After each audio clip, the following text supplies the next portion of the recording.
Tak boleh tahan tengok Silvia S15 ni.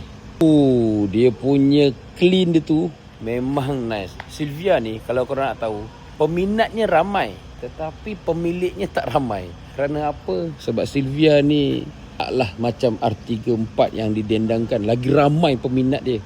Tapi orang yang pernah memandu Silvia, dia mesti ada rasa sesuatu, dia punya feel dia. Bila waktu dia ambil cornering, bila dia punya power dia datang. Dan yang bestnya, Silvia ni didatangi dengan enjin SR20 Neo VVL. Wah, di antara kekuatan enjin SR yang digeruni lah. Tapi tengok ni memang clean warna putih, rim cantik. Nampak kemas Nak jaga kereta-kereta lama macam ni bukan senang tau. Dan harga untuk Silvia ni almost 120,000 ke atas lagi sekarang ni.